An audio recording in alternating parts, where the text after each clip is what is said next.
Can I send you? You sent it now? I'm gonna send it right now. Okay. Mrs. Thorpe, did you want the focused neuro on its own skills template? Because the way it's phrased on the module, it says do the care for preeclampsia, including a focused neuro assessment. It's a lot to put on one template. Yeah, that's kind of what I was asking. Yeah, I think, Aaron, it might be easier and more useful to you to do it on 2 different templates. Okay. Did you find that, Shannon? Did you put it on 2 different?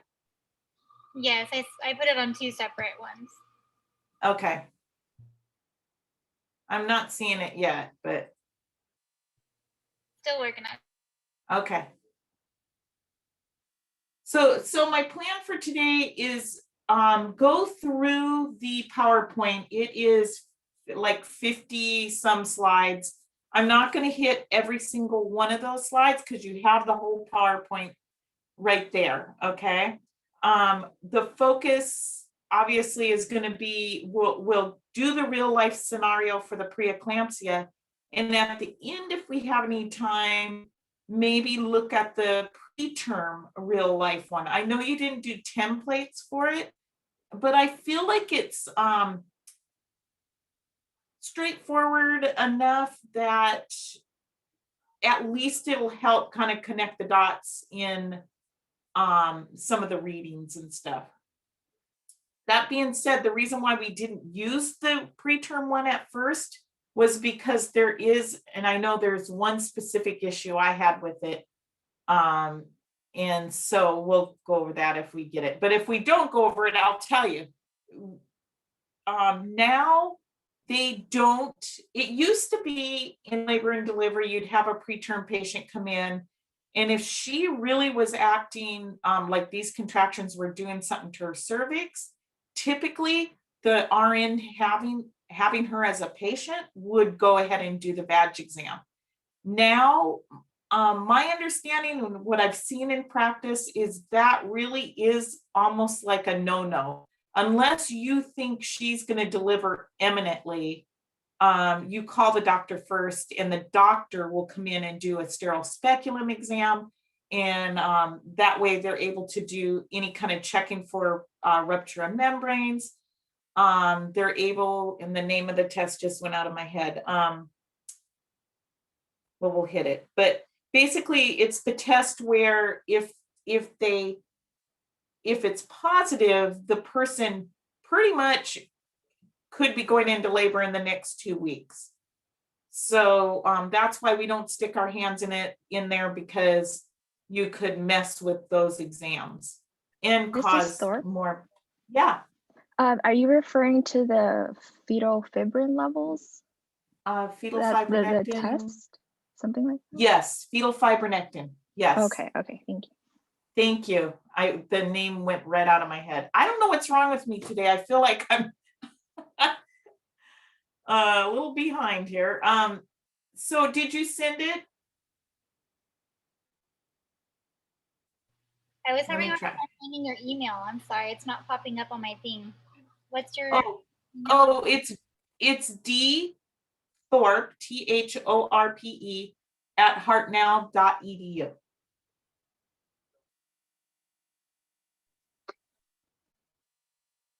So any let's see, any other questions offhand in your readings that were a little confusing, or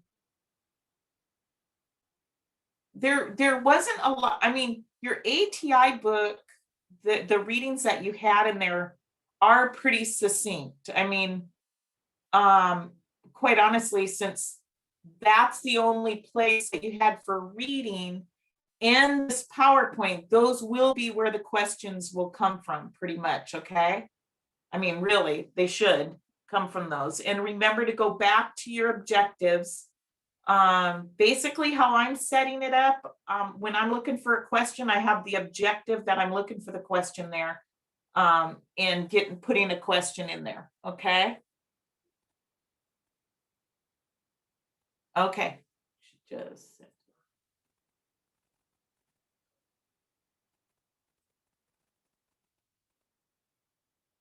Not yet.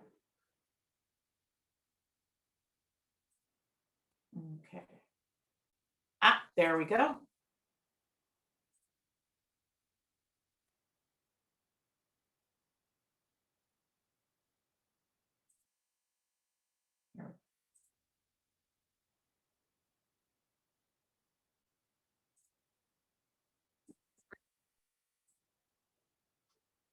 See here.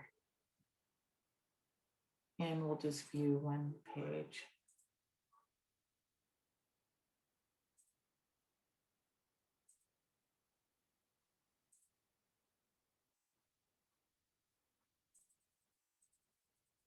I think you should be able to, let's see. Okay, let me share. Oops. Okay.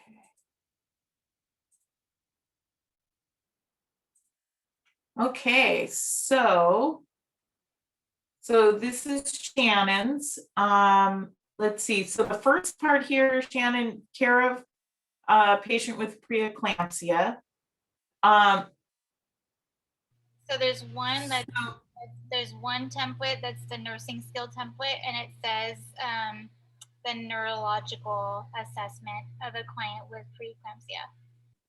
Okay, good. Okay, here, let me just go straight to that. Here you go. Okay, so do you want to talk through it, Shannon? So feel free to do it, and you can just give me feedback as we go. That's fine. It'll probably help. Okay. Okay. So the 160/110, double check on that particular. I thought it was more 140/90 as just a and then severe preeclampsia goes in there.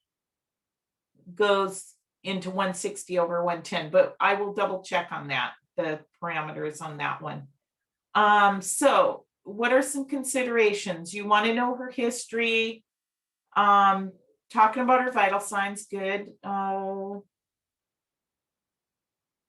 So the understanding her orientation, a lot of times, this is good, Shannon. Let's see, determine face symmetry, coordination, balance. If not, she would be on bed rest to pain. Okay. Instruct patient in the group. So this looks good. Strength. Potential complications, good.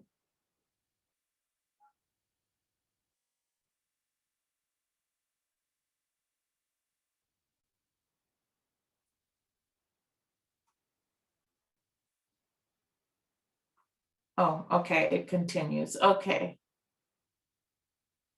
Is this the neuro part then here? I don't see, where do you have reflexes in here? Do you have it there? I might not have it on that part. I might have it on the other one. But okay. I think I would put that one in the neurological, because that really is part of that neurological assessment. Let's see here. Does everyone, is it any questions on this? Shannon's sharing this. So is that pretty much what you're looking for? Does this look good to you? Yes. Okay. I would double check the indications here, because okay, quite honestly, anybody who comes in with preeclampsia, even if it's a lower blood pressure, you're going to do that whole workup. You're going to asking her about, does she have a headache, blurred vision, epigastric or right-sided pain?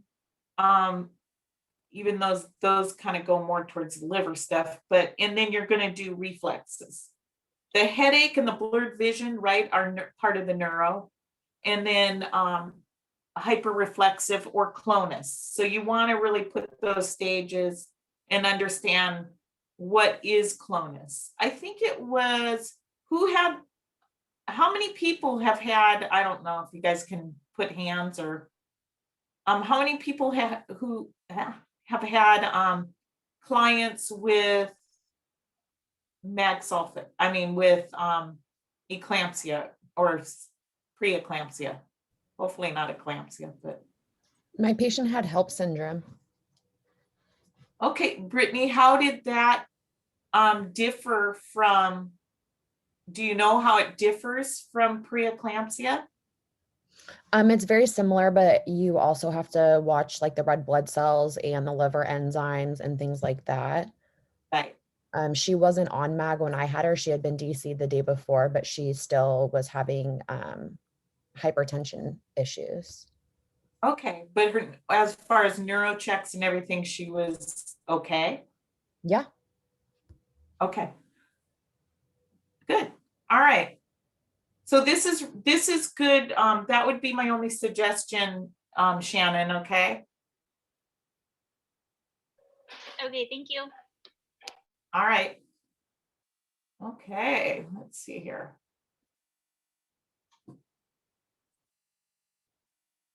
Okay, I am going to go back over here. I thought I had. Let me move you guys over this way so I can still see you. Okay.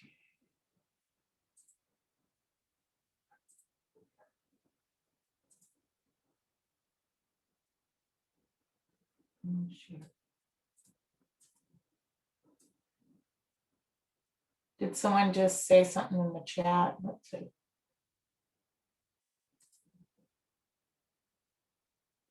I don't see it now. Let me go. Let's see.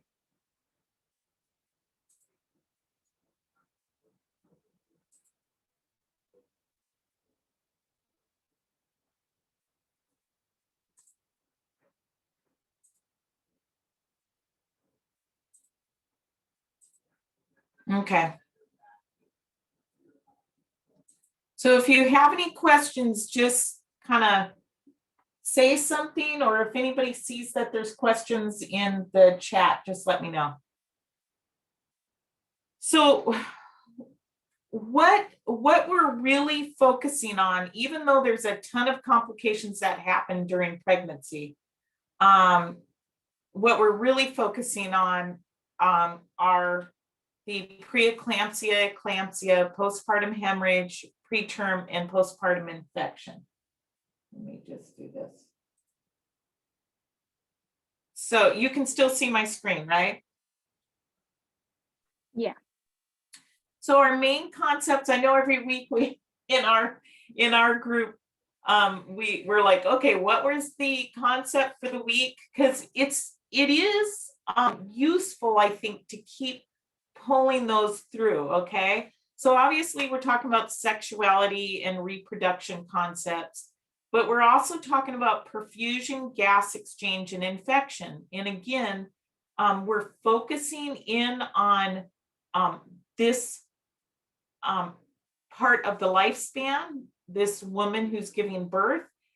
But again, those you could transfer perfusion, gas exchange, infection across the lifespan. So I put in here because, again, I don't want to go down a rabbit hole with y'all, but DIC is one of those things in pregnancy that is like this worst case scenario that it's really important to understand what that looks like in a mom. And these are moms that it could be from some sort of trauma, maybe motor vehicle accident. Maybe she was preeclamptic and she seized and she had a placental abruption. Anything that caused the coagulation cascade to be affected, okay? And so you'll hear DIC in other, like you can have a pediatric patient that goes into DIC. You could have a male elderly patient that goes into DIC. So there's different reasons why the body would do that. So that is a YouTube video that I thought that might be kind of succinct to go through it. So as far as hemorrhagic conditions for late pregnancy, we have the placenta previa and abruption, placental abruption. And these, and we'll just go into these. So as far as placenta previa goes, it's not uncommon to have a mom in the first trimester, so to be told that she has a partial previa.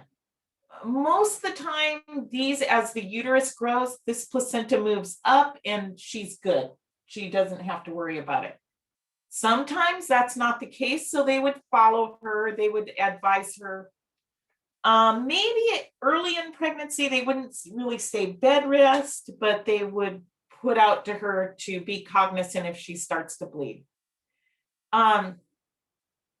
So this one here is a marginal, so meaning that the very edge of the placenta is covering or close to, not completely covering the cervical os, the internal cervical os. So this part, okay? This situation, typically this, as the baby grows, the mom is told as the baby grows, she's going to end up on some sort of bed rest. And this one, oops, you can see the placenta is completely covering. What do you think has to happen for this baby to come out? C-section. Yeah, C-section. And if you have a mom that all of a sudden this mom comes in and she is bleeding, and they will bleed profusely, and you see that, or she'll tell you, I have a placenta previa, this is a medical emergency. You could lose her and the baby. So these women can be taken care of both at home, and sometimes on those complete previa moms, they'll come in and get admitted maybe early on because they just keep continuing having bleeding episodes. So just for their safety and the safety of the baby, they admit them. But typically, they can be on home care. It's easier for the mom because a lot of times these moms have other kids, and you can imagine the stress on her and the family if you put this mom in the hospital on complete bed rest. It almost causes, well, it does, causes more stress for her by bringing her into the hospital. So our big thing we want to make sure is that we keep the baby in as long as we can, and they will give corticosteroids or betamethasone, just to make sure that if there is an imminent delivery that has to happen, they'll go ahead and the baby's lungs will be more mature. Not necessarily all the way mature, but so with a placental abruption, the placenta is pulling away from the uterine wall. Sometimes you'll have this happen early on in an actual hematoma, because where it pulls away from the uterine wall, it doesn't just like come right at the edge and pull away. It could actually pull away in the middle. So depending on where it's pulled away, sometimes a hematoma could form, a small hematoma, and then the mom is able to kind of continue through the pregnancy, and they watch it, and she's able to deliver with no problem. What you do have to remember is it can be concealed though, because of that situation where you have like this pancake up against the uterine wall, and the very middle of it could be pulling away, but you don't see any blood coming out. She could be in intense pain. You could be seeing stuff on the monitor from the baby. You could also be seeing uterine hyperactivity, but you may not see any blood. So it can be confusing if you're not thinking in that way, that, wow, this really could be her placenta's abrupting. Here's some typical signs and symptoms if you have an abruption going on. The hard board-like abdomen, I would say, is kind of one of those things that you go to, right? That, yes, that is something you will see, because even if it's concealed, the blood supply is filling in that uterus, okay?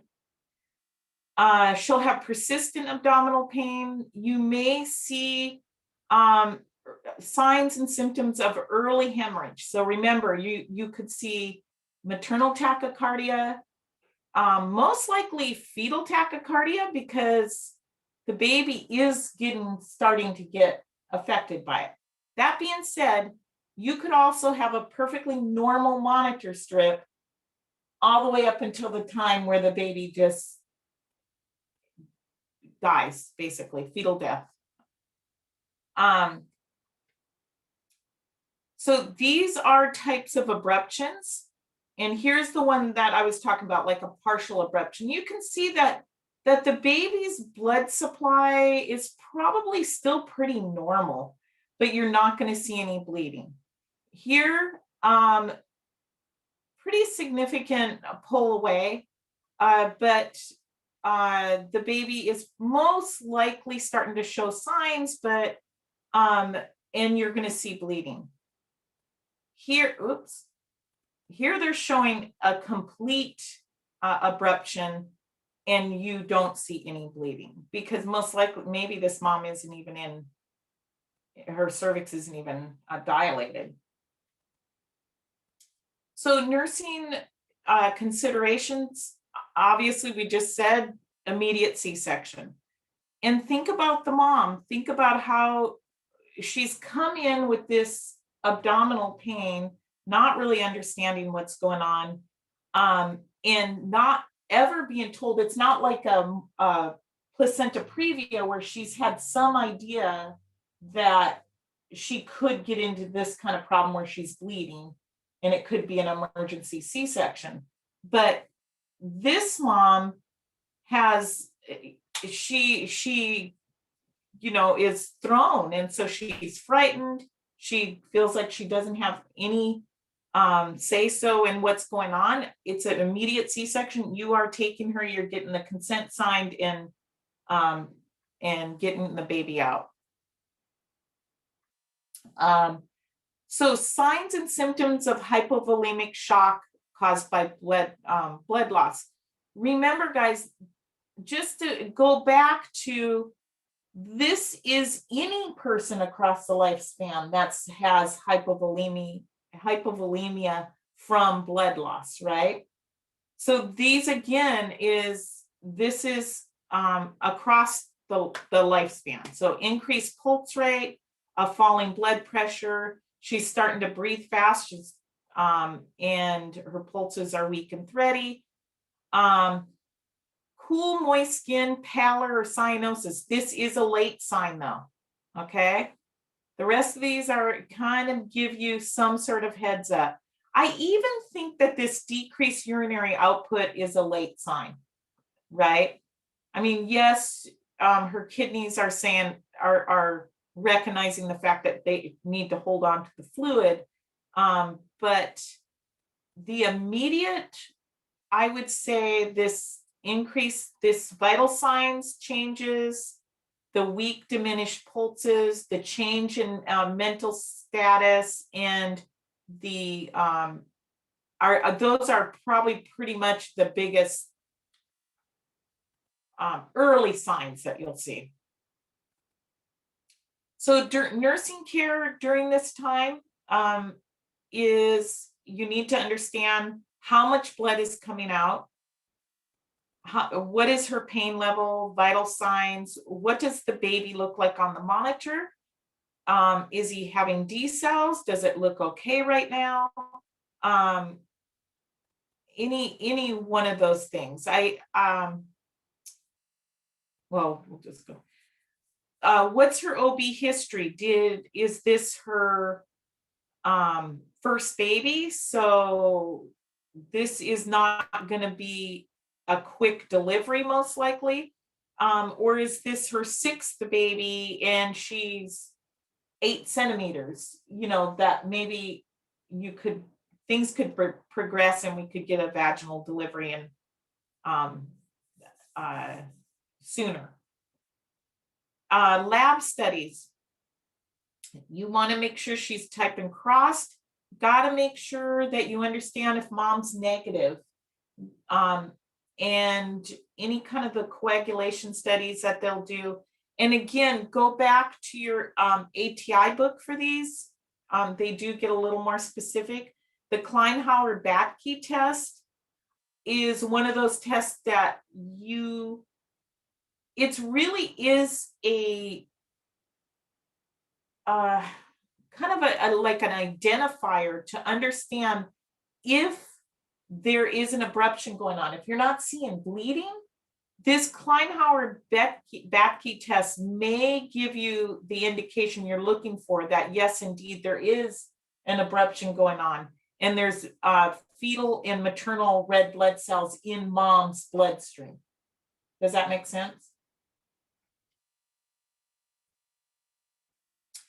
So the most dangerous potential complication is hypovolemia. You could have a maternal death and a fetal death. You have to remember that this is not something that you as the nurse are providing care on your own for, right? This mom comes in, you as quickly as you can are assessing the situation, and you're getting the doctor who would be delivering the baby. If this is a preterm mom, or even if she's not preterm, this baby is going to be in distress. So you would want to make sure the NICU is notified, or some sort of team is going to be available for the baby when she delivers. So here for interventions for hypovolemic shock, these are some signs and symptoms. Worsening hypovolemic shock, falling blood pressure, O2 sats are falling, and the skin and mucous membranes, they're going to be blue, have a blue hue to them. She's going to be restless and confused. Monitoring the fetus as well as you can. You got to keep a continuous fetal monitor strip going, fetal monitoring. And obviously you would notify the doctor if you're seeing late decelerations or any kind of non-reassuring patterns. To promote her oxygenation, what do you think is going to help? What does this mom need to promote oxygenation? What are you thinking offhand?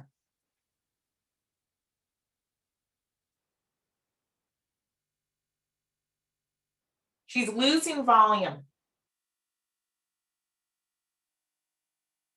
A transfusion? Sure, she's gonna need a transfusion. Blood, yes. So the first thing you would get to the blood bank and just get O negative blood ordered. Okay, that's what would happen. But if she doesn't have an IV, you're starting probably 2 IVs. You would, with the biggest bores that you can get into her, and you would start fluid. Just get fluid into her. Okay, that'll keep her blood pressure up at least enough till you can get the blood.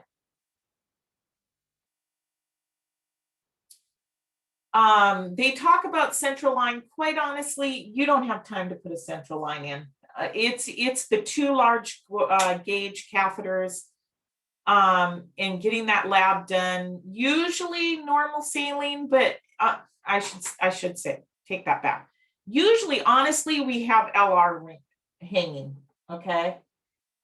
It's just one of those IV fluids that's what you have hanging. Now, that being said, once you get the blood going, you're probably changing your fluids, right? Because you don't hang, typically you hang your blood with normal saline. Providing emotional support, sometimes that's something that gets forgotten, but we as nurses, that needs to be one of our focuses in all of the other stuff you're doing.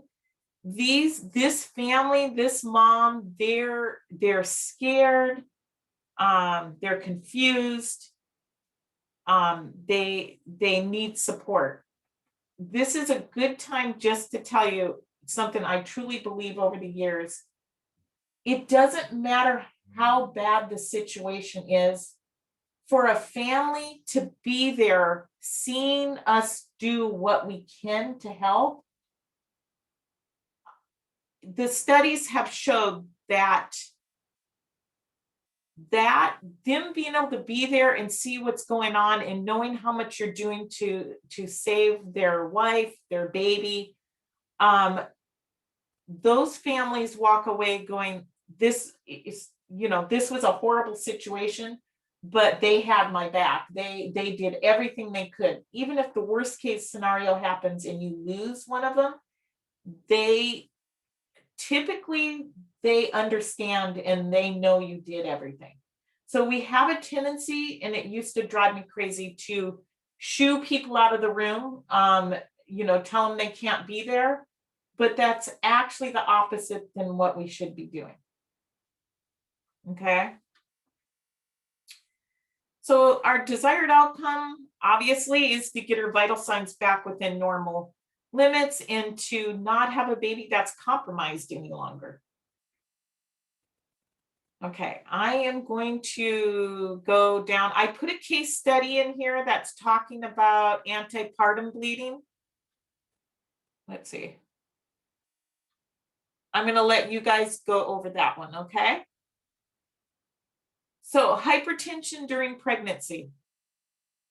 Here's where we get into the difference between gestational hypertension, what is preeclampsia, what is eclampsia, and what is chronic hypertension. So I guess I'm giving you the answer right here. So gestational hypertension is a blood pressure that is elevated. This was Shannon, this was where I got that in my head. Was elevated 140 or 90 or greater on 2 separate occasions, but they don't have proteinuria. And by about 12 weeks postpartum, they usually go back to their normal blood pressure. So it's only high blood pressure during their pregnancy. The mom never gets into trouble with liver, kidney, platelets. None of that gets into a problem, and they wouldn't necessarily be put on like mag sulfate or anything like that. That being said, they might be put on a Presaline, like they might get something given to them for their blood pressure to keep it lower. So preeclampsia is now, we're getting into something a little more severe, right? So just normal starting off preeclampsia, 140 over 90, you're going to start seeing the proteinuria in their urine. You may start seeing some swelling, some edema. And then as they get into, I think I have a new note. So with severe preeclampsia, that's where you get into the 160 over 110. You're going to get more protein, usually 3+ or greater.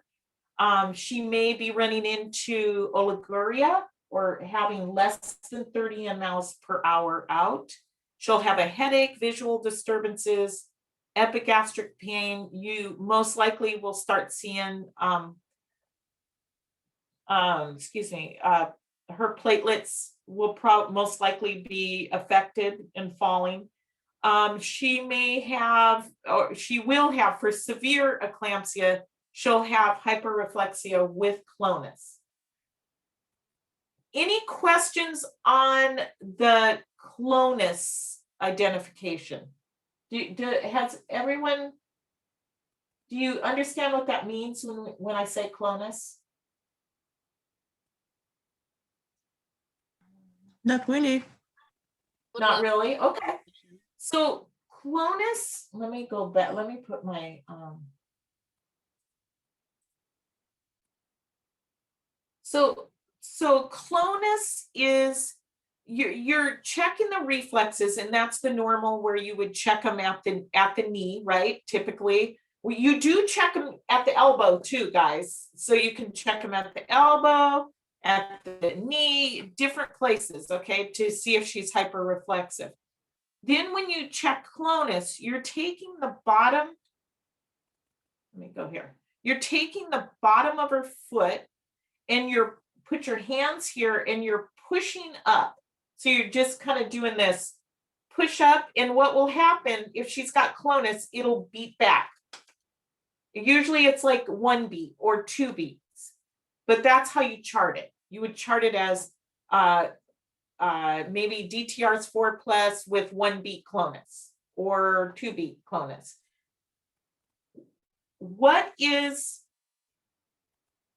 So with that happening, what does that tell you? If I check someone and their reflexes were 4+ with 2 beats clonus, what is that telling you? She just came in, you're doing, her blood pressure is 170 over 110. She has a headache. What is that telling you? Severe eclampsia. Severe preeclampsia, what does she need? Neuro check. Is it magnesium sulfide? You did the neuro check because you've already checked, you're saying she's hyperreflexive. What was the other? Is it magnesium sulfate because she could have a seizure? Yes, you need to get magnesium sulfate into her. You've got to get protection up around her bed. You want to keep the lights down. Keep as calm and the room as calm as possible. Because remember now, her neurological system is, her CNA is just on edge. Okay, so she could seize on you at any point. So you just want to get the mag in. You'll get an order for a bolus. You get the lab work done. Get her in a protective, safe area with her bed. Get the baby on the monitor. But those are all things that you need to do immediately. Okay. So this is just a picture of someone with edema. Okay. I mean, I've seen them worse, right? And then this is pitting edema. So here is again talking about what is the edema. So minimal edema, lower extremities 1+. If there's marked 2+, edema at the lower extremities, face, hands, and sacral area is 3+. And then just massive generalized edema that may include ascites, that is 4+. So most of these moms with mild eclampsia, preeclampsia, excuse me, the doctor will see them in the office, be following them very closely. And we talk to them about, don't be driving around. You need to you need to be laying down as often as possible. They might come into the office once a week or so to get a fetal monitoring. Those of you who went to the antenatal clinic, I think some of your moms were there because of preeclampsia, right?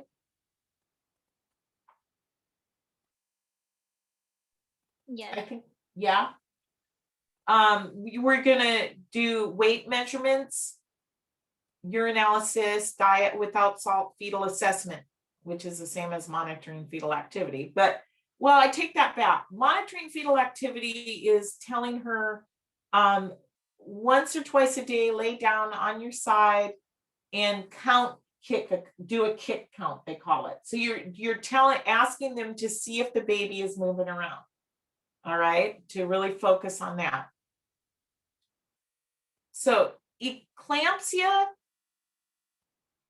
now what used to be mild or severe has now progressed, and this can be very quickly, you guys. You could have a mom that didn't have any signs of preeclampsia, and then at the office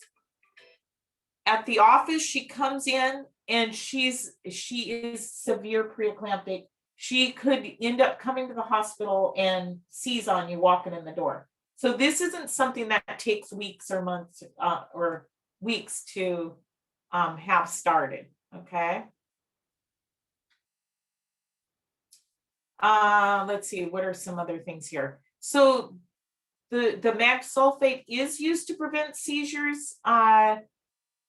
What you do have to make sure you're doing once you start this mag sulfate, that you're paying attention to vital signs, because what do we know about mag? Mag is a muscle, it relaxes the muscles, and one of those is breathing drive.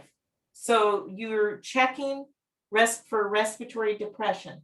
So what is a cutoff point for respirations? If you walked in the room and you were doing an assessment on this mom who's on mag sulfate. 12 breaths a minute. 12 breaths per minute. So if I walk into the room and I count 14, but she's not really arousable to me, I still would be very concerned that she was going into respiratory depression. What is the medication that you should know where it is? It used to be we had to have it taped in the room with a syringe and needle ready to go. Calcium gluconate. Calcium gluconate, exactly. So interventions for seizures. I don't know if any of you have seen someone seize, but you do not try to put anything in their mouth, okay? You turn them to their side, you protect them, you keep them in a safe place, and be doing everything you can to get med into them to help stop the seizure, okay? The next thing is HELP syndrome, and this is what Brittany had said, right? So that stands for hemolysis, elevated liver enzymes, low platelets, and this is different from preeclampsia, okay? So this has to do with hemolysis, well, just what the name says. And they could have pain in the upper quadrant having to do with an enlarged liver. And these people can get very sick on you very quickly. These people can go into the DIC also, right? Because you have all of this hemolysis going on and now low platelets. So they can go in, get into the trouble with DIC. Then we have chronic hypertension, and that's a mom, and we've seen a few of these, that has high blood pressure, and she may even be on a blood pressure medicine. They still are at high risk for preeclampsia, and they're just monitored for their protein and any edema. They do start them on usually they're on antihypertensive medication, but if not, they do start them. And there is hereditary, and race can play a role in chronic hypertension.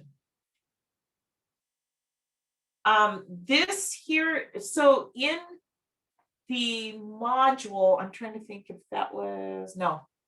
never mind. Let me go now to let me go to the you know what I'm saying. Let's see. The ATI here.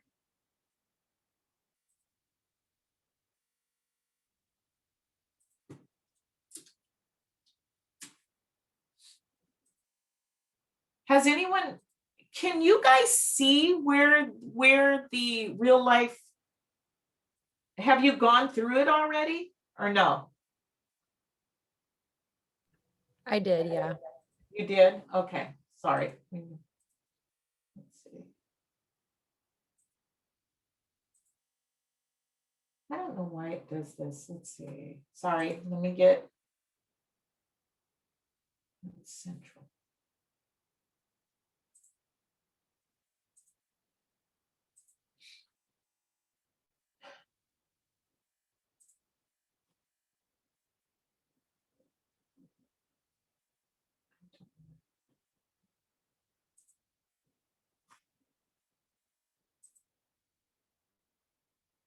I actually have to get into the student view here. Let me.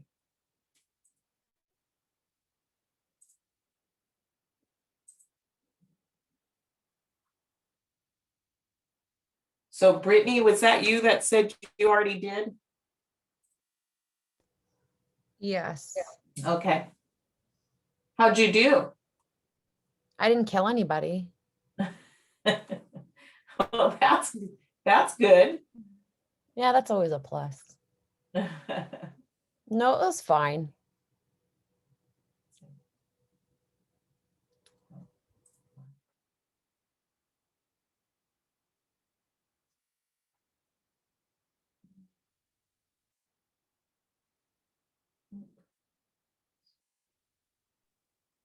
Mrs. Thorpe, when you want us to see your ATI screen, you'll have to switch us over from the PowerPoint. Yes, I will move it into my other one. I think I can do it that way.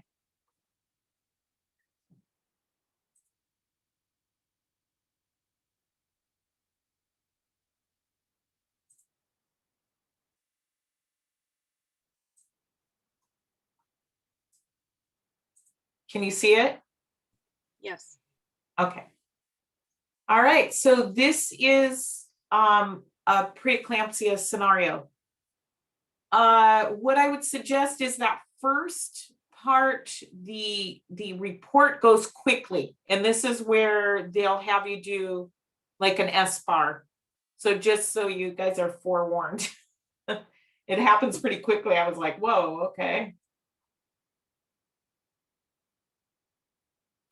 Let's see. Miss Thorpe, I have a question about that. Yeah. For the S bar that we have to turn in, is it the one we did for this module? Yes. Okay. Yeah. How do we upload that, or do we screenshot it? Can you go ahead and write it in the comment area? It also on ATI, when you go to download your report, to the right of like the module, it actually prints out your whole like answer as well as like what's recommended in your report if you download it. Okay, perfect. Thanks. I'm not sure that they'll get will it if they're not signed in? If we're doing it this way? Oh, I'm sorry. I see what you're saying. Yeah.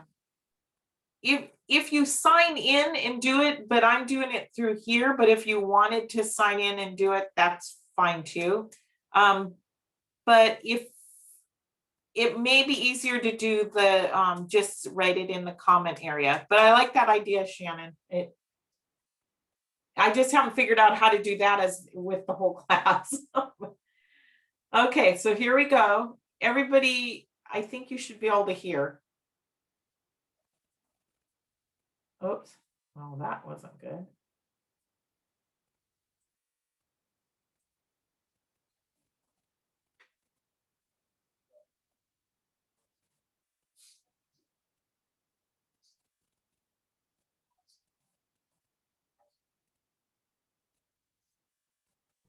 I can't hear it. Yeah, we can't You hear it. can't, huh? Okay, let me see.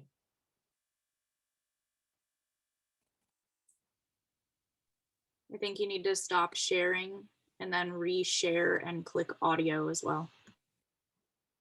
So stop sharing. Yeah. Okay. And then go back to share screen. And then when there should be a little pop up and it should say also share screen audio or something like that. Oh, there it is.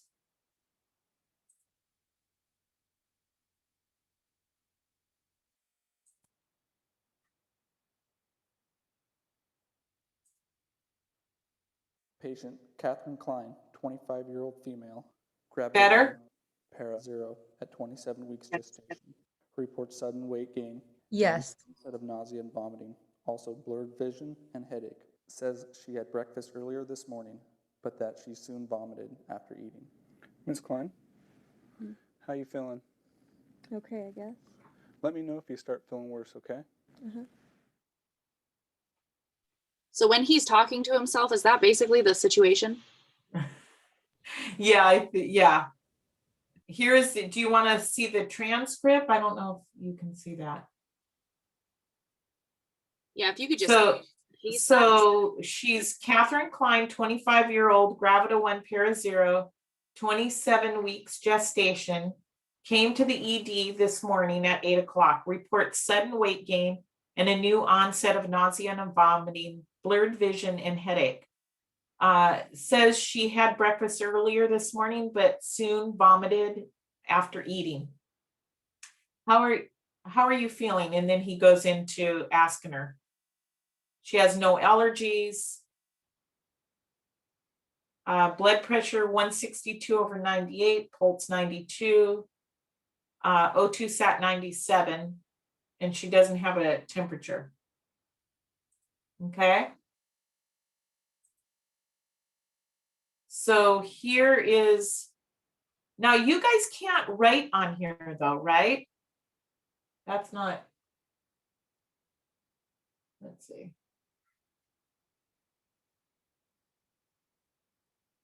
I'm going to do something. Let's have you.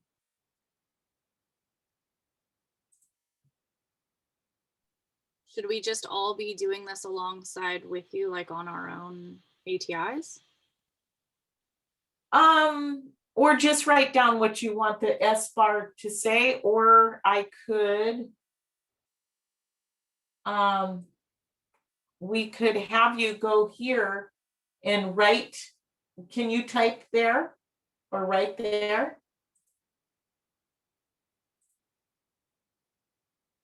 No.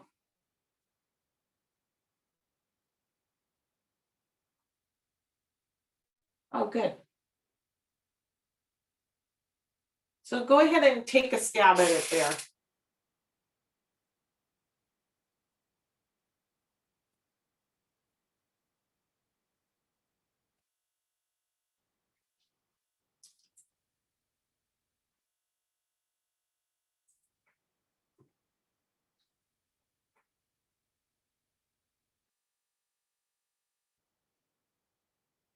Are you able to do it, Aaron?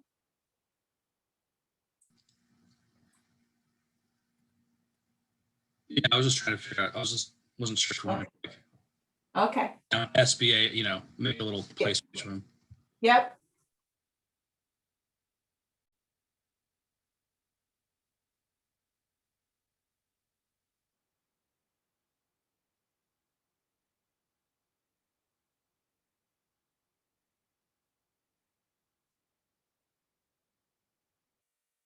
Anyone want to take a stab at it?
Are you guys writing?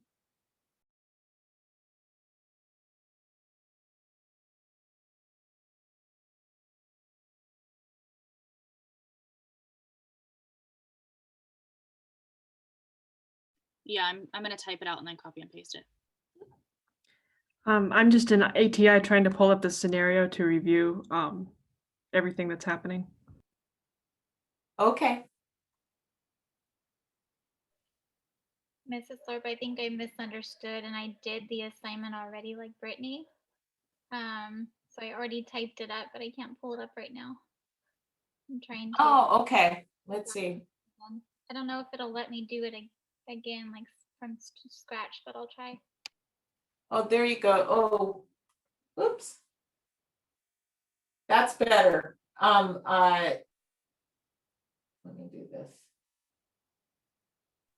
Whitney's a way faster typist than I am. Yeah. So Whitney, I already did it, Kelly. I just copy and pasted. Thanks, I needed that. so Whitney had it. Let's see, where are you, Whitney?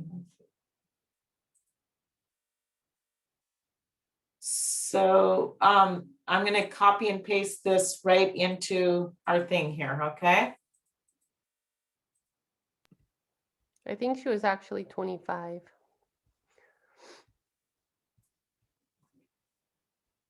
Okay, 27 a week. 25-year-old female. 25-year-old, just the very first number. Yeah, that should be. So this is our situation. 20 admitted into the ER with newly onset blurred vision. Patient also reports sudden weight gain. Okay, so where would be our what would be our background? And what would be our assessment? Background would start at patient has been taking prenatal vitamins, I believe. Yeah, correct. Yeah. And then the assessment would be patient's blood pressure is 162. Yeah. It's not letting me go down, huh? Yeah, it's kind of funky. That's why I typed it this way. Yeah, okay, so this is part of our assessment. Well, it is, and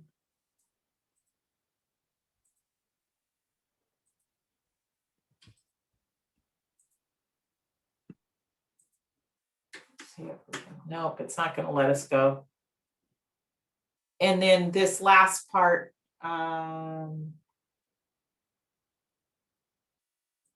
this is at the end, right? Correct. Okay. So we'll submit that.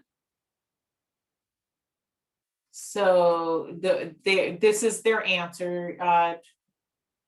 Came to the ED this morning. The background, so maybe put that new onset of vomiting, blurred vision, that's going to be down in the background. All right. And then the assessment is what we said. And then the recommendation. Good. Sometimes it is hard to understand where the background comes in. So the situation is going to be that short and sweet. You've got the doc on the phone. Dr. Hershey, I have a 25-year-old female here, PRIMIP. She's 27 weeks gestation. She has come into the emergency department this morning at 8 o'clock. She reports sudden weight gain and an onset of nausea and vomiting, blurred vision and headache. She says she had breakfast earlier this morning, but that she vomited soon after eating. Her assessment is, given the vital signs, And then because this is in the ER, the recommendation would be, we'd like to transfer her to labor and delivery immediately. Okay?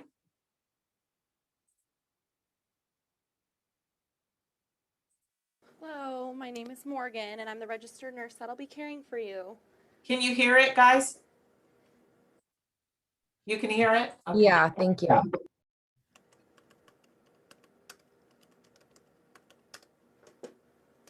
Can you tell me your full name and date of birth? Catherine Klein, March 30th, 1986. Thank you. How are you feeling? Any change? No. Looks like you're still having some swelling in your face and hands. How's your headache? My headache's still pretty bad. Okay. On a scale of 0 to 10, 0 being no pain at all and 10 being the worst pain you can imagine, how would you rate your headache pain? I'd say it's an 8. I see. Can you tell me about your vision? It's blurry, still pretty hazy. And are you continuing to have pain here? Yes. Okay. Thank you. Let's see what the medical record shows. Urine with protein 1+, deep tendon reflexes 3+. Ms. Klein, have you had any vaginal bleeding? No.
Mrs. Thorpe, if you're talking, we cannot hear you. Thank you. Why, a couple of people in chat have put B. Why didn't anyone pick insert indwelling catheter? Because it's asking for the priority nursing intervention. Good. How about, anybody want to put monitor Ms. Klein's INO? Not as first priority. Okay, good. So we will put that. Good. Let's see, I need to clear that somehow, right?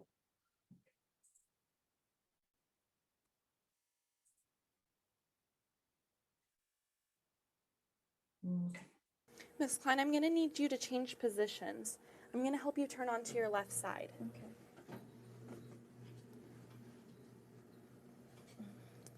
Thank you. That should take the pressure off the large blood vessels in your abdomen that were under the weight of your uterus, which should help improve blood flow to the baby. Here's your call light. It's important that you call me right away if your headache gets worse or the pain in your right upper abdomen increases. Just to remind you, I don't want you getting up for any reason, so feel free to call me if you need some help. Okay, I will. I'm going to be talking to Dr. Hunt to update her about your condition. I'll be back in about 15 minutes unless you need some help. Okay, thank you. You're welcome.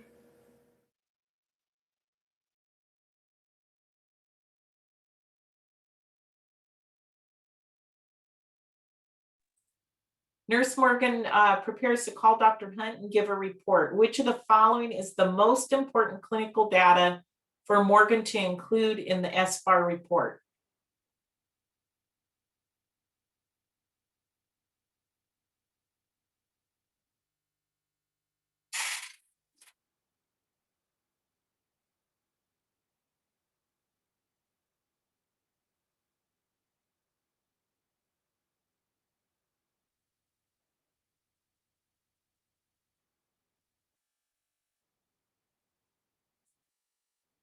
No one likes protein, epigastric pain, or vaginal bleeding?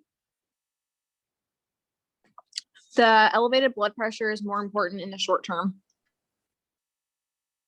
Okay. What about epigastric pain? What is that saying?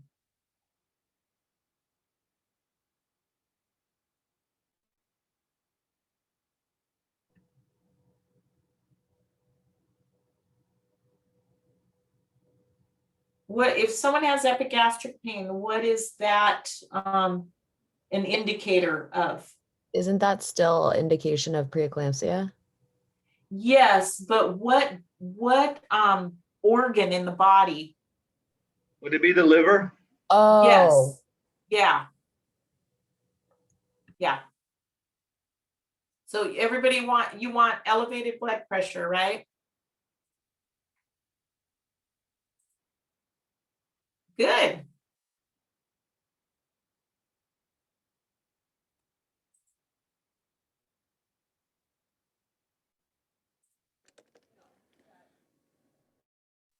This is Dr. Hunt. Good afternoon, Dr. Hunt. This is Morgan, an RN on the maternal newborn unit, and I'm calling to give you a report on your client, Catherine Klein. Yes, what's going on? Ms. Klein has several findings consistent with preeclampsia. As you know, she's 25 years old. This is her first pregnancy, and she's 27 weeks pregnant. She came to the ED after not feeling well for several days, and she reports sharp right upper quadrant pain and nausea. Go on. My main concern is her blood pressure, which is ranging from 162/98 to 162/114. She reports a severe headache, which she rates at 8 on a scale of 0 to 10, visual disturbances and epigastric pain. Her Achilles reflex is 3+ with a beat of clonus bilaterally. Pedal edema is 3+, and she has facial edema. I've implemented seizure precautions, but need additional orders for Ms. Klein. I think she needs to be seen by you as soon as possible. Yes, I'll come in right away. Here are some orders for you to implement now. Sounds good. I'm ready for the orders. Implement. Try to write down these orders, okay? Continuous fetal monitoring. Do not allow her to have anything except for ice chips. Does she have any medication allergies? She has no known drug or other allergies. Start an IV infusion of lactated ringers at 125 milliliters per hour. To help lower her blood pressure, administer hydralazine 5 milligrams IV bolus. Administer another dose of hydralazine 5 milligrams IV bolus 10 minutes later if her blood pressure is still greater than 140/100. Then start an infusion of magnesium sulfate 4-gram loading dose in 100 milliliters of 0.9% sodium chloride to infuse over 20 minutes. Follow this with an IV infusion of 40 grams of magnesium sulfate in 1,000 milliliters of lactated ringers to run at 2 grams per hour. Let me read those orders back to you. Continuous fetal monitoring, NPO except for ice chips. Start an IV infusion of lactated ringers at 125 milliliters per hour. Administer hydralazine 5 milligrams IV bolus now.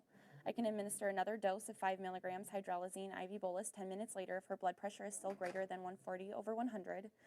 Then I should administer magnesium sulfate 4-gram loading dose in 100 milliliters of 0.9% sodium chloride IV over 20 minutes, following with an infusion of 40 grams of magnesium sulfate in 1,000 milliliters of lactated ringers to run at 2 grams per hour. Is that right? Yes, that's correct. Also, insert an indwelling urinary catheter, obtain a urine specimen for routine urinalysis, and start a 24-hour urine collection for protein. Obtain a CBC, type and screen, as well as a liver function panel, and maintain her on bed rest. I'll insert an indwelling urinary catheter, obtain a urine specimen for routine urinalysis, and start a 24-hour urine collection for protein. I'll order a CBC, type and screen, and liver function panel, and she's to remain on bed rest. That's correct. Anything else? I'll get started on this. When do you think you'll be here? In about 30 minutes. I'll let Ms. Klein know what we're doing, and I'll see you in about 30 minutes. Thank you, Morgan. You're welcome. Bye. How'd you do? That was pretty fast, right? Yes. So you can see, I just want to point out in here how you have to, when you go to call the doctor, having the understanding of what you want them to deliver or to give you an order for is going to help you prepare for what the order is going to be, right? Once you start taking care of these patients, you know, well, I know I'm going to want an IV. I know she needs mag sulfate immediately. We need to bring down her blood pressure. We need lab work, and probably the last down is going to be the urinary catheter, because you're going to want to get all of this stuff inside her, get that blood pressure down, get the mag in her so that she's not going to seize on you. Okay. But I thought that, I was like, wow, that's quite fast. And if you're having trouble with this, keeping up with this, it's okay to say, okay, I need to, like when you go back and you verify, read back and verify the order. So Nurse Morgan is reviewing the prescriptions. For which of the following manifestations should she plan to monitor following administration of the apresilene? What do you think? What is one of the things apresilene might cause? I see hyperglycemia. Any polyuria, tachycardia, dry mouth?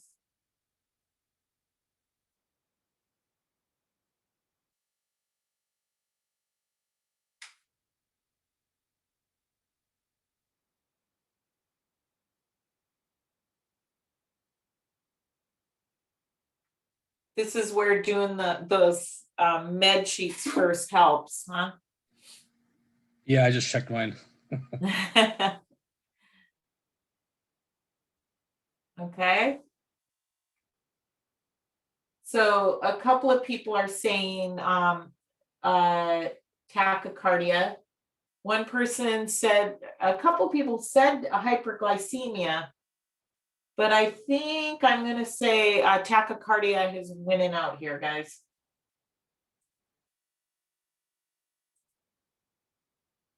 Good.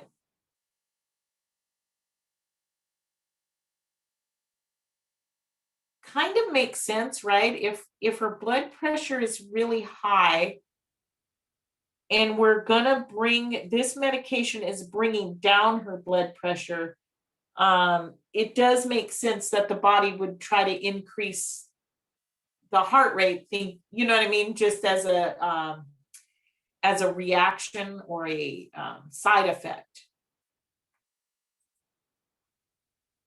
Okay.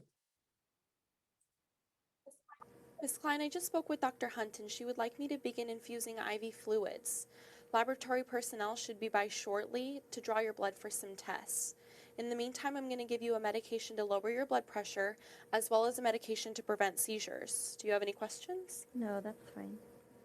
When you receive the magnesium sulfate infusion, it may cause nausea, so you won't be able to have anything but ice chips. I'll review each medication with you, but first I need to administer the IV fluids so I can get these medications going. Okay.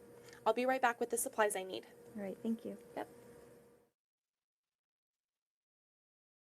The other thing that MAG typically does is it's going to slow gastric motility, right? So that's another reason why they get nauseous.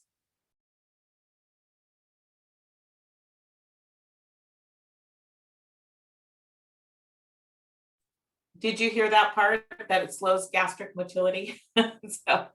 Okay, so she's reviewing Miss Klein's laboratory results. Which of the following should Morgan discuss with Ms. Klein regarding her worsening condition?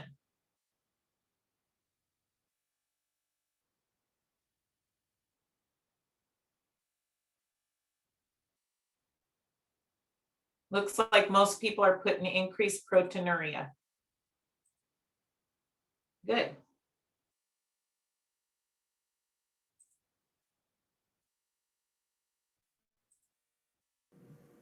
Ms. Klein, I'm going to administer your IV fluids. Do you have any questions? No, I understand. You might notice another cool sensation in your hand as I begin the IV fluids. I'm going to be using the infusion pump so I can closely monitor the IV fluids and medications you're receiving. Okay. I'll be right back with the medication to lower your blood pressure as soon as I set the rate on the pump. Okay, thank you.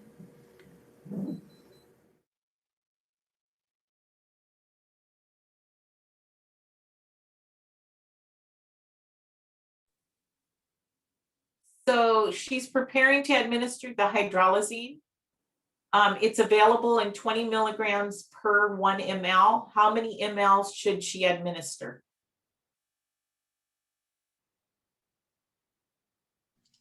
0.25. 0.25, right? Oops. Everyone get that? Yeah.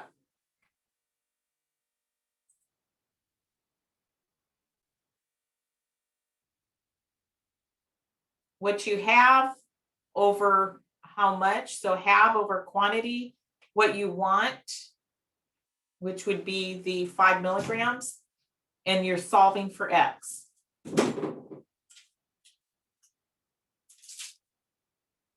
Okay. Ms. Klein, I'm going to administer hydralazine to lower your blood pressure.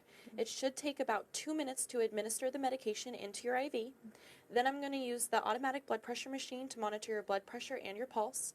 I'll also check your oxygen saturation and your respirations frequently. First, can you please tell me your full name and date of birth? Catherine Klein, March 30th, 1986. Thank you. Mm-hmm.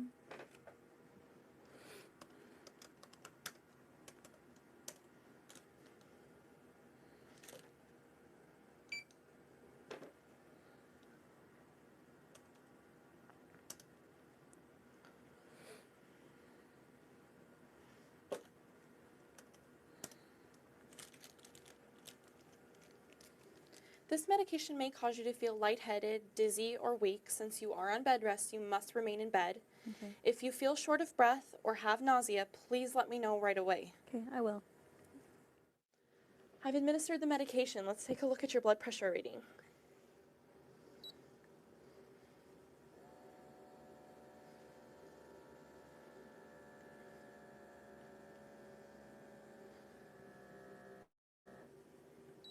You doing okay? Mm-hmm.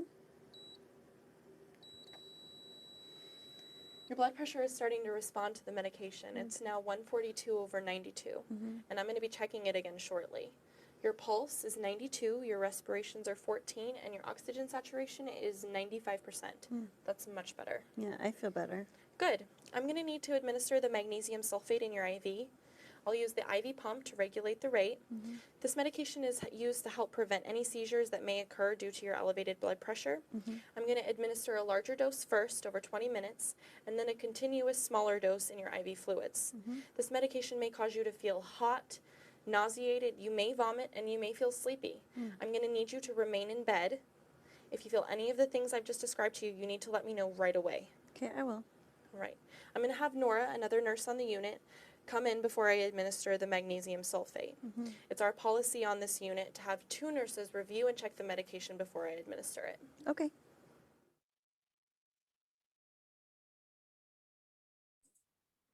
So she's preparing to administer the mag sulfate at 2 grams an hour.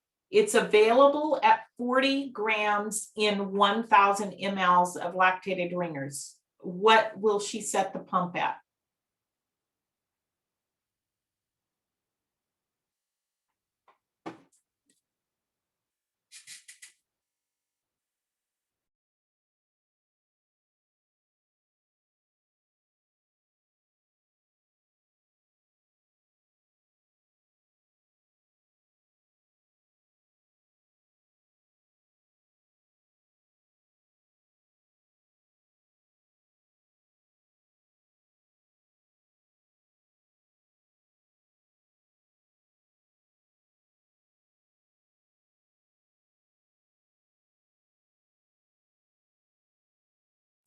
Good. Let me do that one.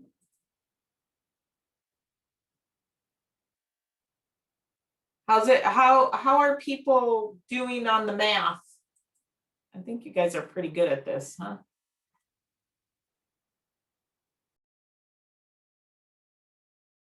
Hello, Ms. Klein.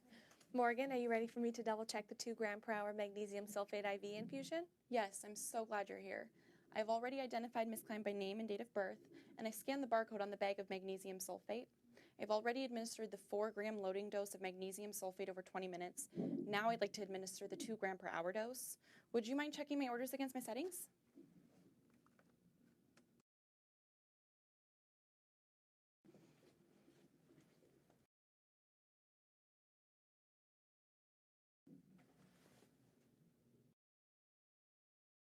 Yes, looks like everything is in order. Thanks, Nora. You're welcome. Miss Klein, I'm going to change the rate of your medication. Then I'd like to stay here with you for a while so I can keep monitoring your BP and your response to the medication. That's fine, but do you mind if I rest for a while? I'm really tired. Sure, that's fine. I just need to start the automatic blood pressure machine.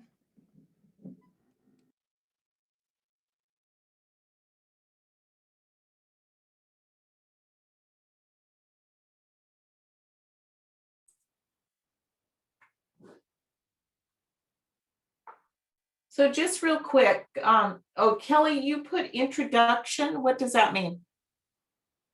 All she said was hi. She didn't say like, oh, it's just like, really? Yeah, I know, right? The other thing I wanted to make sure to kind of point out there is exactly when the second nurse came in to verify the medication, she looked at the orders, they discussed what the order was, what the plan, and then she walked over to the side of the bed, looked at the bag of fluid to make sure that was what exactly was in the bag, right? And then reviewed what the pump is set at. So that's really important, right? Not just to go over and look at the pump, what it's set at, but also see what the bag says. So she's administering the IV mag, and which of the following manifestation indicates Miss Klein is experiencing mag toxicity?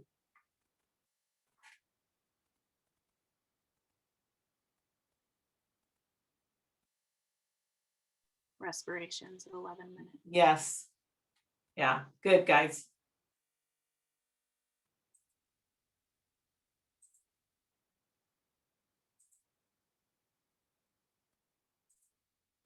How are you feeling? Just a little dizzy, but really hot. Okay. I'm going to put this cold washcloth over your forehead. That should help. Okay. Thank you.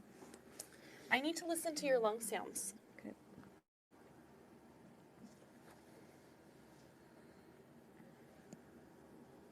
And deep breath.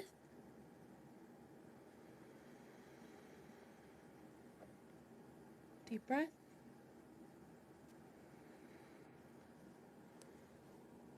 Deep breath. Deep breath. Deep breath. Deep breath.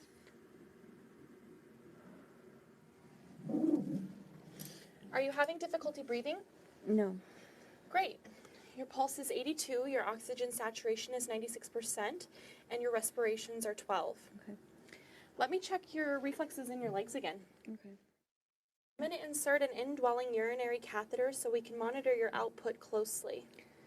Okay, I don't feel very good though. Okay, here's a basin. Thank you. Miss Klein, it looks like your baby's heart rate is decreasing. What does that mean?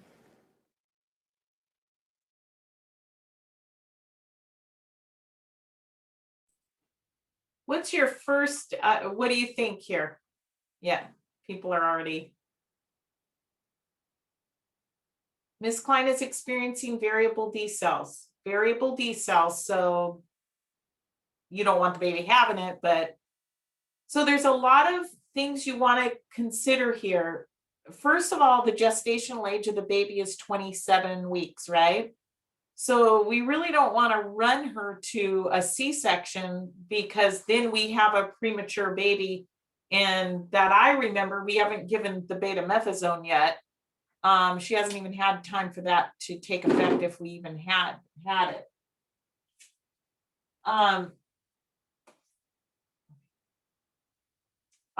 So let's see here. So change. So we're going to go with change in position. Is 2 liters per minute? What do you think of that O2 order or that O2 suggestion? Could be higher. Yeah, typically it's 8 to 10 liters per mask that you put on them. And elevating her legs, I don't know. Yeah. And so that would be the reason why I would say not the immediate cesarean section. All right.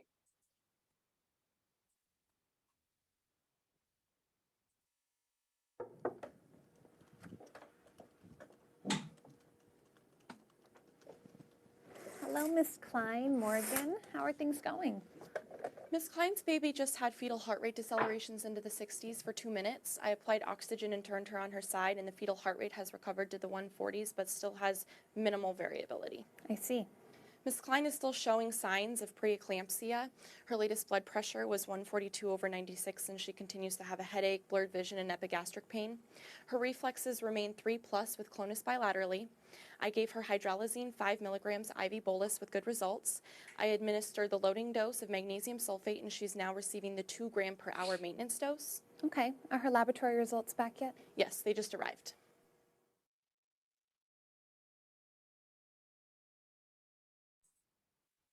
So what are we, so reviewing the lab results, which of the following findings confirms a diagnosis of severe preeclampsia?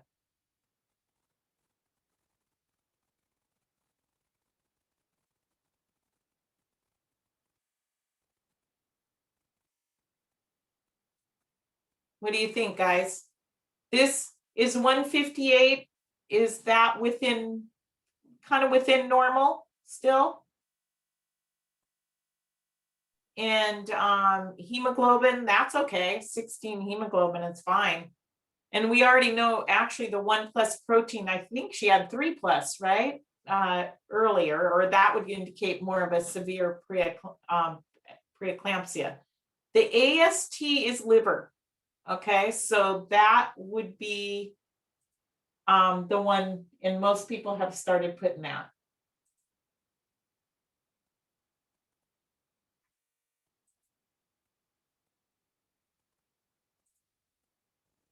Ms. Klein, your blood pressure remains high and your laboratory results indicate that you're experiencing severe preeclampsia. The only way to manage this disorder now is to end your pregnancy by delivering your baby. Your baby is beginning to show signs of distress from this situation as well. With the baby's heart rate decreasing to dangerously low levels, I suspect that the placenta is affected and may begin to detach from the uterine wall. Postponing delivery only places you and your baby at greater risk. How will you deliver my baby? I don't even feel like I'm in labor. I will perform a cesarean section. There's not enough time for us to wait for you to go into labor. Even after your baby is born, you may not recover from the preeclampsia for several days. You will need to continue receiving magnesium sulfate IV to help prevent any seizures. Will I be able to see my baby? Yes, you'll be able to see her briefly in the operating room, but then the nurses will need to transfer her to the neonatal intensive care unit. She's only 27 weeks, so she'll probably need some help breathing. I'm going to have the nursery staff come in and speak with you about what to expect. I'm going to start making preparations for your surgery, Miss Klein. I'll return to answer any questions that you may have. Morgan, please start preparing Miss Klein for surgery. Of course, Dr. Hunt. So there's a couple issues for me that comes to mind. First of all, I cannot stand that she's still sitting up straight in semi-collars when the baby's been having decels. So that would be a big no. And there was something else. Someone said, would that be the way, Hugo said, would that be the way you would tell her that we're going to end her pregnancy? Probably not the best way. The other issue here, let's see, what was the other thing? If there was something else that popped into my head. Oh, so why do you think the baby is decelling? What could be a reason the baby is decelling?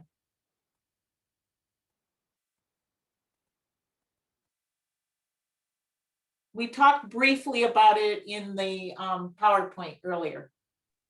Would it be altered perfusion? No, why is the baby's heart rate having decels?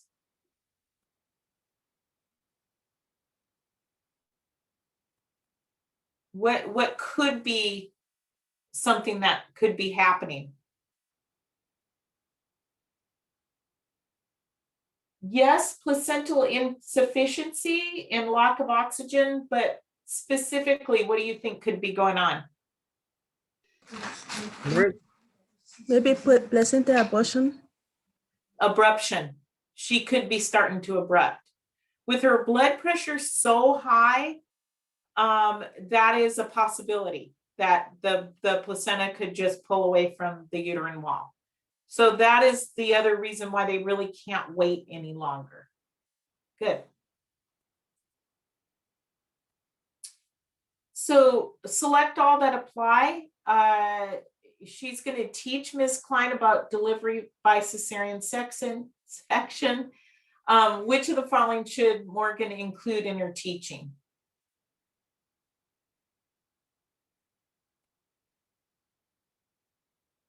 Emily likes that. Okay. This one too, Emily?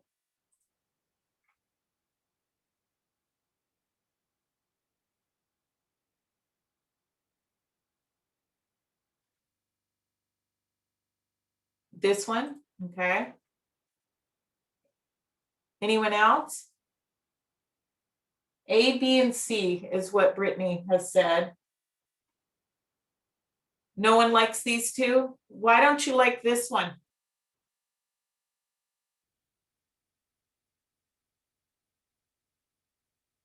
Is it up to the nurse to review options for anesthesia? No, it would be the surgeon or the Correct. anesthesiologist. Good. All right, good.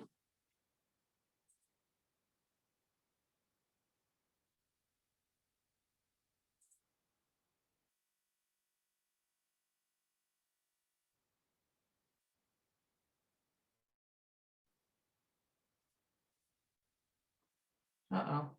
Okay. May I help you? Yes, Miss Klein is ready for transfer. Okay, I'll send Lisa in right away. Thank you.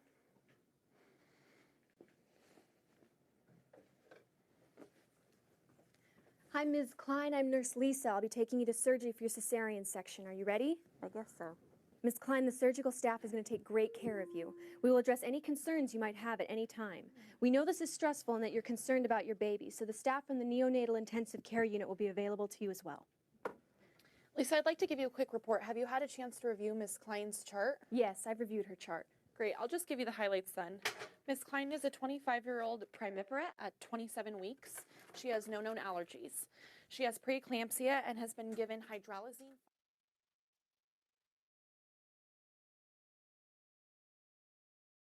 Yay! Any questions on that? That really did flow pretty well.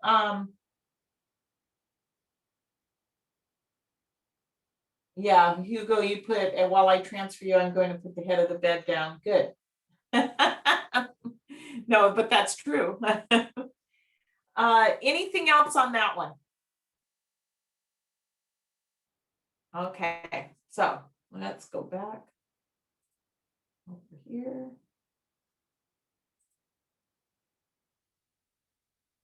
Okay.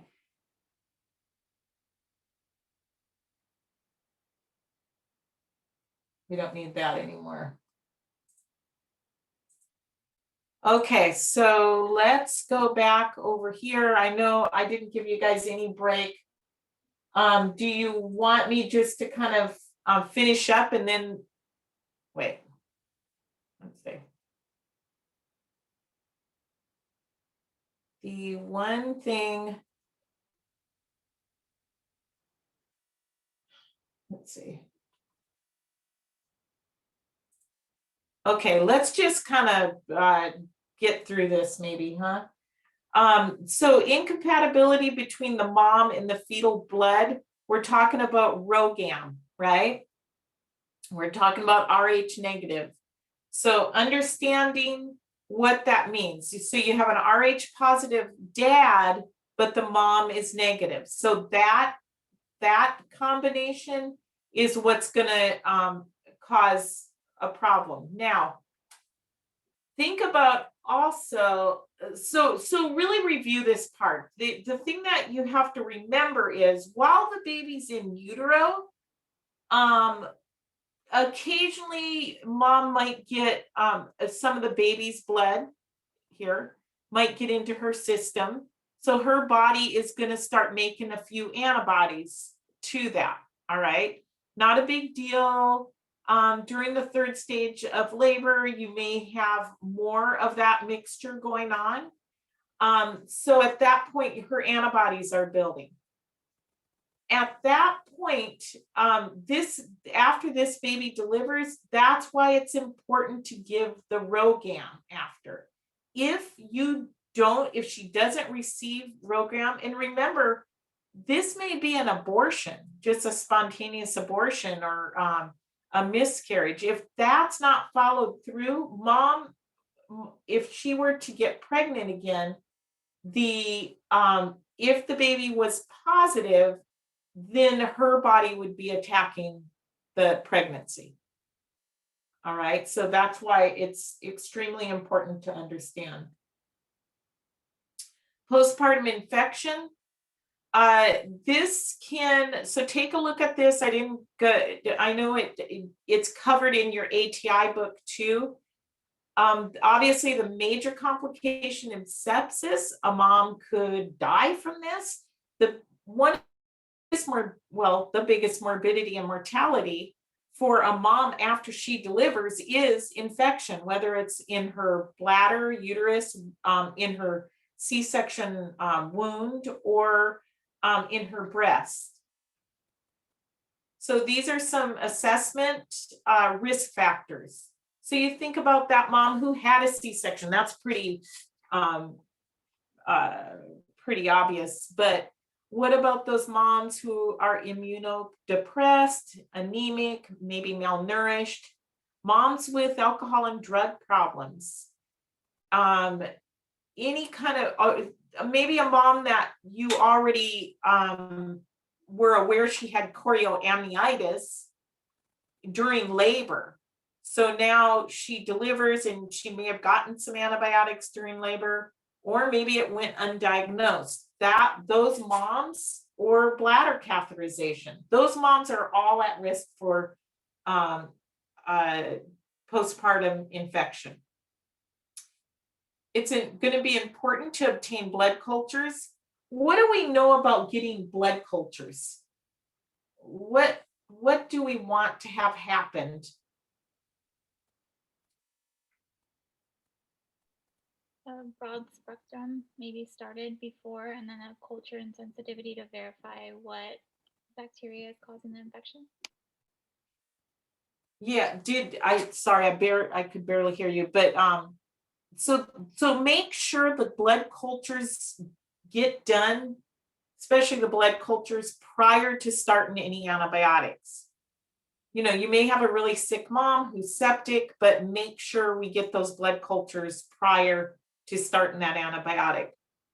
Otherwise, it's not going to give you much when you get to, like Shannon said, the sensitivity part of knowing what this bacteria gets killed with, right? Leukocytosis, RBC sedimentation rate. This is one of those things that elevates significantly with septicemia.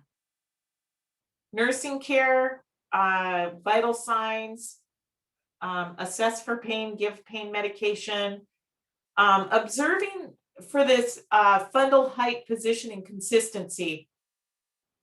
You're also looking at tenderness, observing for the coca, for the lochia, or any other, like at her incision site, anything, maybe if she has mastitis, anything like that.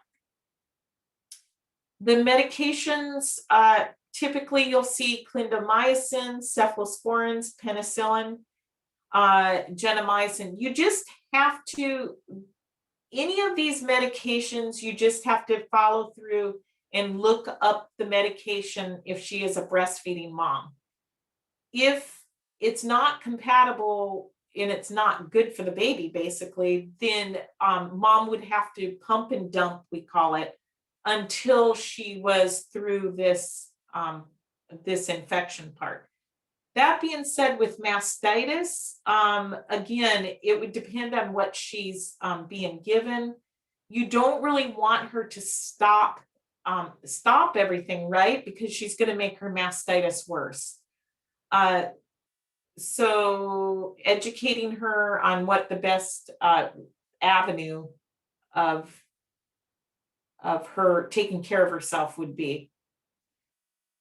And let's see. So these are some signs and symptoms. This would be intrapartum. If mom was getting sick during her labor, okay, these would be some signs. And these are reasons why she may get an infection. So premature rupture of membranes means that her bag of water has broke and she's not really in labor yet.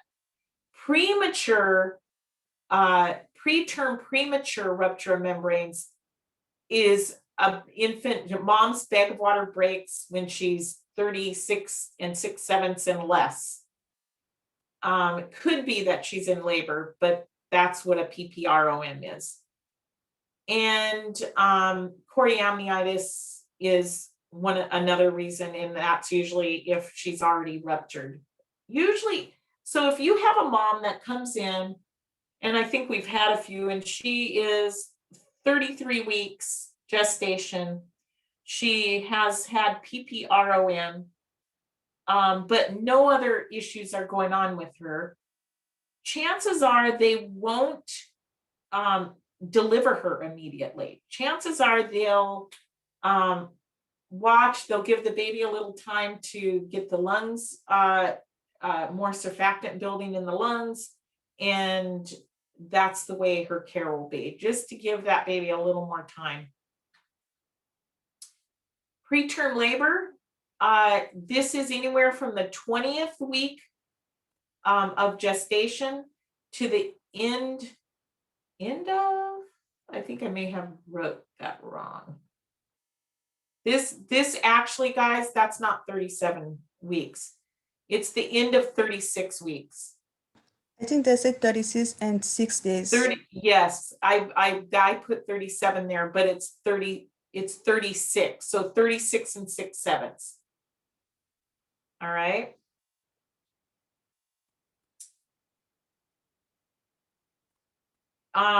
This is late preterm baby is anywhere from 34 to 36 and 6/7 weeks, right in there. 34 to 36 is what they put here. And these are babies, and I think we've had some, or you may have already seen some. They may look term, and we talked about this with the newborn assessment, but they may do great that first 12 hours or so, and then they have a really hard time at keeping up with their feeds, keeping their temperature, and keeping their temperature, keeping their temperature up, doing their feeds, just doing everything they need to be to grow. All right, so late preterm babies can get into problems quickly. Preventing preterm births, first of all, just identifying those that have the risk factors. If they had preterm birth before, she would be at a higher risk. Some of these moms have already had some spontaneous abortions, so they are at a higher risk. And talking to them about adequate nutrition, maybe the prenatal vitamins, identifying them early, basically. Therapeutic management, predicting someone who's going to have preterm birth. We talked about cervical length just means when we talk about effacement, that is the thickness of the cervix, basically. So if the cervix is starting to shorten, they call it, then that means that these contractions might actually be doing something. and it could actually send her into labor. The fetal fibronectin we talked about really was something you will see done pretty much. I mean, I wouldn't understand why they wouldn't do it on a preterm patient. And it could be that she's got an infection going, so going ahead and treating her for that infection. Once they're identified, this you would want them to come in more often for prenatal visits. And obviously management would be to not have her deliver preterm, so giving her lots of fluids. Sometimes they'll come in and the first thing we'll do is give her a bolus to space out her contractions. Tocolytics, what kind of tocolytics have you seen?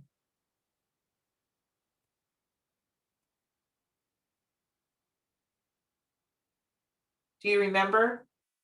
Have you gotten to see any? Did I lose everybody? Magnesium and nifedipine. Yes, magnesium, nifedipine, terbutaline or breathine. I haven't seen much of that lately, but that was a real common one when I was in labor and delivery. And what else? Yeah. And then the betamethasone to accelerate the fetal lung maturity. So I think, I know I didn't give you guys so we have we could do the preterm labor real life video, or we could say, since I didn't give you a little bit of a break, we could leave early.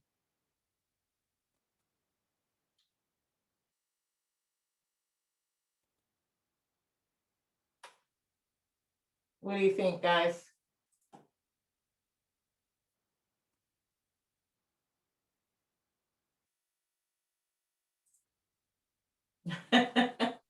Miss Shannon's the only one that. What's Thorpe, that? I would say leave early because I think at 1 o'clock there's a CSUMB Zoom information session. Oh, okay. All right. I don't know if you have access to the preterm labor ATI 3.0. It is a good one to watch, you guys, but there are a couple of issues, and the one I already told you about, I even think they have a question on it about doing a badge exam on the client. I would not put a question like that on the test because that's not something that we should be doing. Okay. All right. And they said technically class ends at 12:50. So, all right, guys, I will talk to you later then. Ms. Thorpe, I have one more question. Sorry. Yeah, that's okay. For the assignment that's due today, so for the part that you want the SBAR and then the 2 nursing diagnoses, yeah, did you just want that in the comments, or do you want a separate document? You know what? You can. Who asked that? I'm not. This is Grace. Sorry, Grace. You know what? You could go ahead and put that in the comments if that would be easier. Yeah, that works. Thank you. Because as long as I see it, I'm able to grade it and give feedback. Okay. Okay. Great. Thanks. All right. Okay. I will talk to you guys this week then.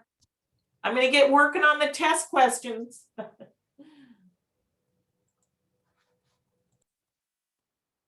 Okay. Bye. Bye. Thank you. Thank you, Ms. Thorpe. You're welcome. Oops, I guess I should stop.